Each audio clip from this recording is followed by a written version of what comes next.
बिस्मिल्लाहिर्रहमानिर्रहीम। My dear students, my dear friends, my dear colleagues, अस्सलाम वालेकुम जी। क्या हाल है? सब ठीक ठाक है? तबीयत ठीक है सबकी? अच्छा जी, आज जो है वो हम बात करने वाले हैं इंटरमिटेंट एक्सप्लोसिव डिसऑर्डर की। ये बेसिकली DSM-5 TR में इम्पल्स कंट्रोल से रिलेटेड जो एक चैप्टर है, इम्पल्स कंट्रोल डिसऑर्डर से रिलेटेड, उसका एक बहुत ही अहम डिसऑर्डर है। अच्छा, जब हम बात करते हैं ना, सबसे पहले मैं हमेशा ये कहा करता हूँ, यार आप इसको देखें, ये क्या लिखा हुआ है, इंटरमिटेंट एक्सप्लोसिव डिसऑर्डर।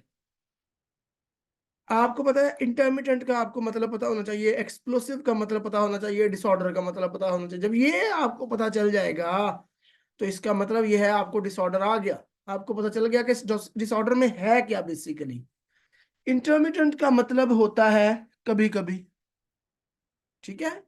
एक्सप्लोसिव का मतलब होता है फटना। आपने सुना होगा ना, बम फट जाता है, एक्सप्लोजन।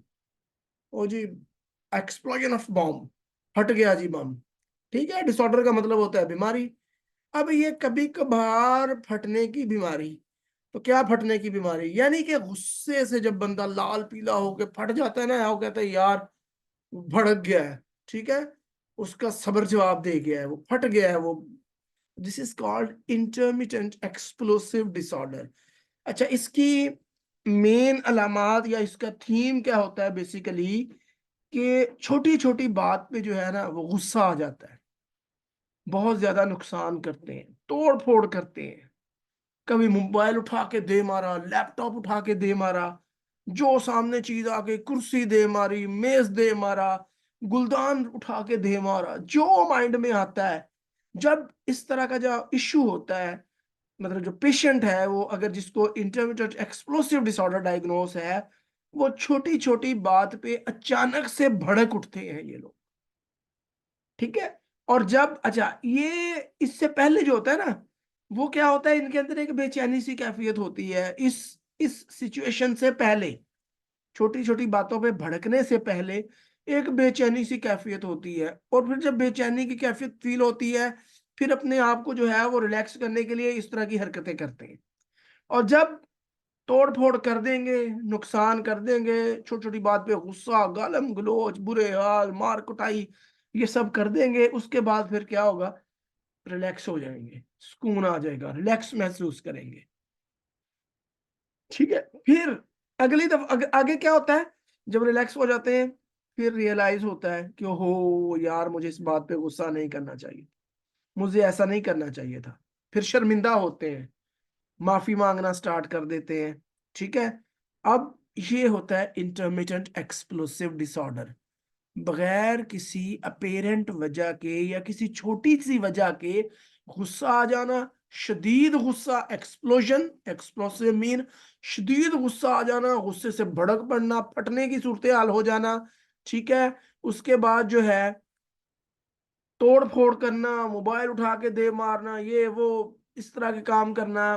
फिर रियलाइज होना, रिलैक्स हो जाना, फिर सोचना हो यार ऐसा नहीं मुझे करना चाहिए था, ये मैंने गलत कर दिया है। माफिया मांगना, अच्छा यार सॉरी माफ कर दो, अच्छा यार सॉरी माफ कर दो, मुझसे गलती हो गई, मैं शर्मिंदा हूं, मुझे ऐसा नहीं करना चाहिए था। फिर इस तरह की हरकतें हो रही होती हैं, ठीक है।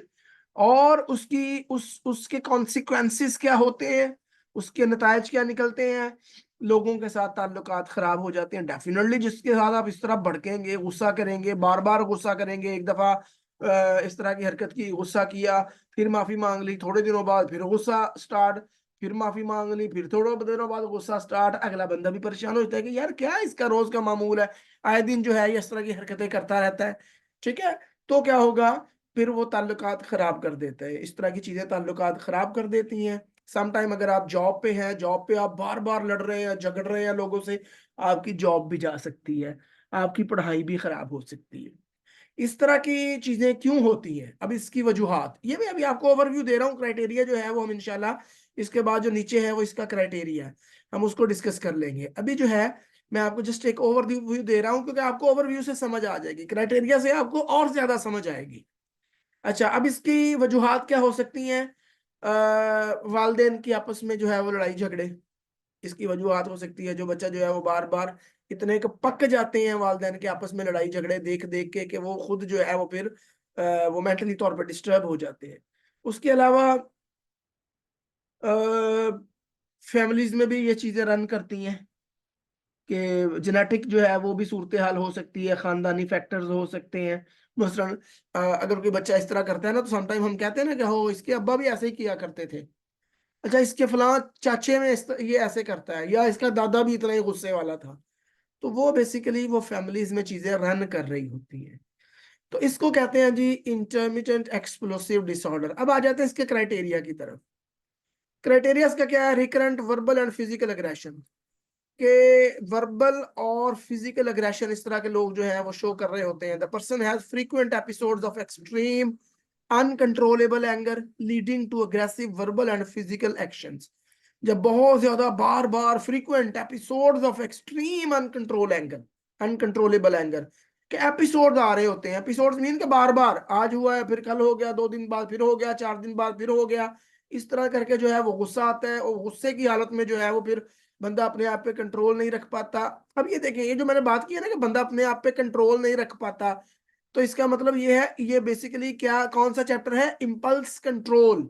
यानी इंपल्स कंट्रोल डिसऑर्डर का मतलब है कि अपने आप पे वो बीमारी जिसमें बंदा अपने आप पे कंट्रोल ना रख पाए, that is called impulse control disorder. तो क्या होता है फिर कि बंदा अपने आप पे अनकंट्रोलेबल, अपने आप पे कंट्रोल नहीं। ये जो पूरे चैप्टर में एक लफ्ज याद कर ले, अनकंट्रोलेबल, इसमें क्या है? अपने आप पे कंट्रोल ना रख पाना।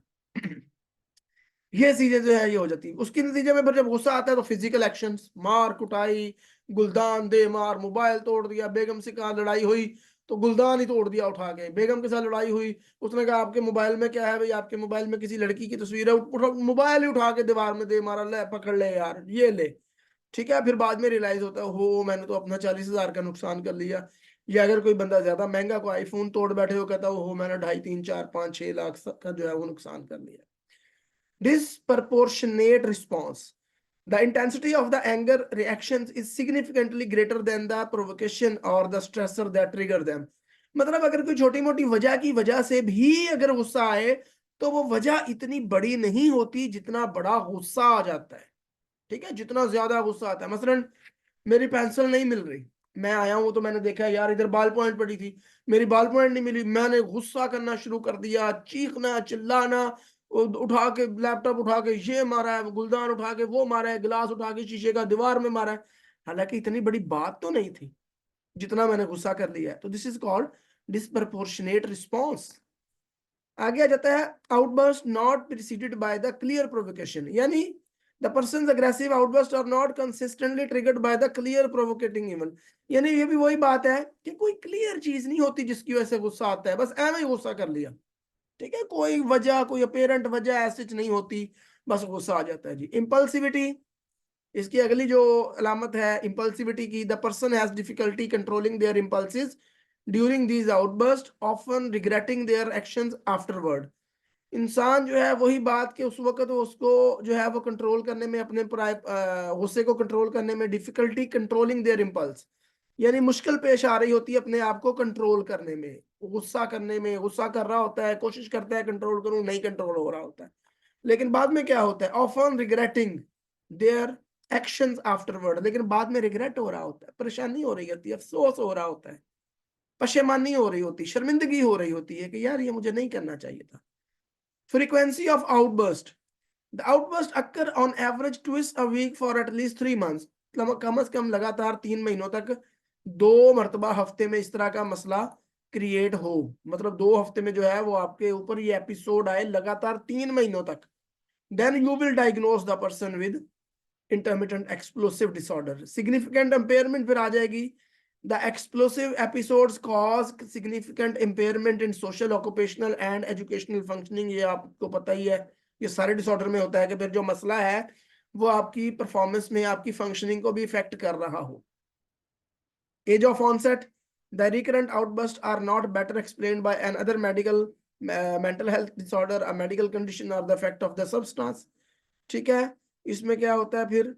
एज जो होती है वो बेसिकली कोई भी एज हो सकती है, इसमें ऐसा कोई नहीं है, एज कोई भी इसमें हो सकती है।